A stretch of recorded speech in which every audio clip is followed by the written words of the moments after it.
کہ یہ میں نے کیا منظر دیکھا ہے۔ اس کا مطلب ہے لوگ سچ کہتے ہیں کہ وہ گھر آج سیب زدہ ہے۔ وہ کیا تھی؟ وہ کتنی خوفناک تھی۔ اس سے اگلے دن چوکیدار نے یہ بات ہم لوگوں کو بتائی۔ ہم نے چوکیدار سے کہا کہ بھائی اس گھر کے قصے تو بہت مشہور ہیں، تم اس گھر کی طرف کیوں گئے؟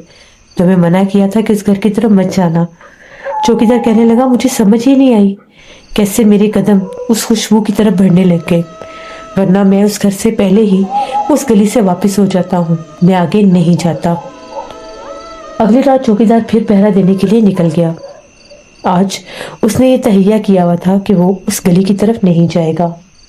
ابھی وہ اسے پچھلی گلی سے نکل کر واپس جانے ہی لگا تھا کہ اسے ایسا محسوس ہوا جس طرح سے کوئی آپس میں لڑ رہا ہو، کسی کی لڑائی ہو رہی ہو، جس طرح سے کچھ لوگ ایک دوسرے کو مار رہے ہوں اور ایک شور شرابہ سا برپا ہوا ہو۔ چوکیدار نے جب آوازیں سنی تو آوازیں اسی گلی کی طرف آ رہی تھیں۔ چوکیدار جیسے ہی اس گلی میں داخل ہوا تو گلی کے آخر پر کچھ لوگ آپس میں لڑ رہے تھے۔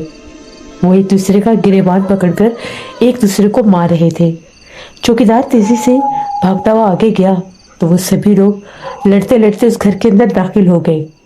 چوکیدار بڑا حیران ہوا کہ یہ کیا، اس گھر میں تو کوئی بھی نہیں جاتا۔ چوکیدار نے کہا رکو، اس گھر کی طرف مت جانا۔ وہ اپنی طرف سے ان لوگوں کو روک رہا تھا، لیکن جیسے ہی چوکیدار آگے گیا تو وہ آدمی وہاں پر نہیں تھے۔ اس گھر کے بنجر درخت کے نیچے ایک عورت بیٹھی ہوئی تھی، سر جھکائے۔ چوکیدار دیکھ کر ڈر گیا۔ وہ ایک خوفناک آواز میں بولی آج تم نے آنے میں بہت دیر کر دی، آج کھانا نہیں کھاؤ گے؟ بس چوکیدار نے جب یہ آواز سنی تو چوکیدار چیخیں مارتا ہوا وہاں سے بھاگا۔ آج 3 دن ہو گئے ہیں۔ وہ چوکیدار کہتا ہے کہ میں 1 منٹ کے لیے بھی سو نہیں سکتا۔ میں جیسے ہی آنکھیں بند کرتا ہوں میرے کانوں میں چیخیں سنائی دیتی ہیں۔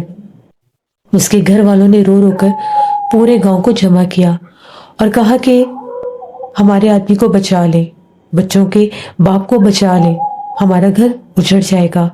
وہ چڑیلیں آفتیں جنات اس کے پیچھے لگ گئے ہیں۔ رات بھر ہمارے گھر سے خوفناک آوازیں آتی ہیں۔ کوئی بار بار آ کر دروازہ کھٹکھٹاتا ہے اور کہتا ہے رحیم داد کو باہر بھیج دو۔ چوکیدار کا نام رحیم داد ہے، اور جب وہ آنکھیں بند کرتا ہے تو ایسے لگتا ہے جیسے اس کے کانوں میں چیخو پکار گونج رہے ہیں، کوئی چلا رہا ہے اور کبھی کوئی ہنس رہا ہے۔ ہم لوگ اس کے پاس بیٹھ کر قرآن پاک پڑھتے ہیں کہ یہ سکون سے سو جائے، لیکن وہ ایک لمحے کے لیے بھی آنکھیں بند نہیں کر سکتا۔ وہ چوکیدار بہت بری حالت میں ہے۔ گاؤں کے مولوی صاحب کو بلایا گیا۔ مولوی صاحب نے جب اس کی حالت دیکھی، انہوں نے پانی دم کر کے دیا۔ جیسے ہی وہ پانی چوکیدار کو پلانے لگے، کسی اندیکھے وجود نے وہ گلاس دور اٹھا کر پھینکا اور سارا پانی ضائع ہو گیا، اور مولوی صاحب کو جس طرح سے کسی چیز نے جکڑ لیا، ان کا گلا دبانے لگی۔ مولوی صاحب بڑی مشکل سے وہاں سے بھاگتے ہوئے نکلے۔ ان کا یہ کہنا تھا یہ بڑی سخت مخلوق ہے، اسے کوئی عامل ہی قید کر سکتا ہے، اسے کوئی عامل ہی اس چوکیدار سے ہٹا سکتا ہے، ورنہ 7ویں دن یہ مر جائے گا۔ ہم بہت زیادہ پریشان حال ہیں، ہماری مدد کریں۔ ہمارے گاؤں میں سے تو کبھی کوئی اس گھر کی طرف گیا ہی نہیں۔ شاہ صاحب نے ساری بات سنی اور پوچھا کہ کیا مجھے بتا سکتے ہو کہ وہ گھر آسیب زدہ کیسے ہوا اور کیوں ہوا؟ جس پر گاؤں والوں کا یہ کہنا تھا کہ کبھی وہ گھر بالکل ٹھیک تھا، آباد تھا، اس گھر میں کوئی ایسا مسئلہ نہیں تھا۔ اس گھر کے باہر والے کونے پر ایک نیم کا درخت لگا ہوا تھا۔ ان لوگوں نے اپنے گھر کی 4 دیواری آگے کرنے کے لیے، صحن کو بڑا کرنے کے لیے اس نیم کے درخت کو کاٹ دیا۔ جو ہی ان لوگوں نے اس نیم کے درخت کو کاٹا، ان کے جس آدمی نے نیم کے درخت کو کاٹا تھا، اگلے دن اس کی دونوں ٹانگیں ایک ایکسیڈنٹ میں کٹ گئیں، وہ اپاہج ہو گیا۔ اس کے بعد ان کے گھر پر تو جیسے آفتوں اور مصیبتوں کے پہاڑ ٹوٹ پڑے۔ ان کے صحن میں لگے درخت کو آگ لگ گئی اور پورا درخت جل گیا۔ ان کے گھر سے خوفناک رونے کی آوازیں آنے لگی۔ وہ لوگ یہ کہتے تھے کہ اسی گھر کی دیوار کے اوپر ایک کالے رنگ کی عورت آ کر بیٹھتی ہے اور رو رو کر یہ کہتی ہے تم نے میرا گھر توڑا، میں تمہیں آباد نہیں ہونے دوں گی، میں بھی تمہارا گھر توڑوں گی اور تم سب کی قبریں اسی گھر میں بناؤں گی۔ وہ لوگ چلاتے تھے، چیختے تھے۔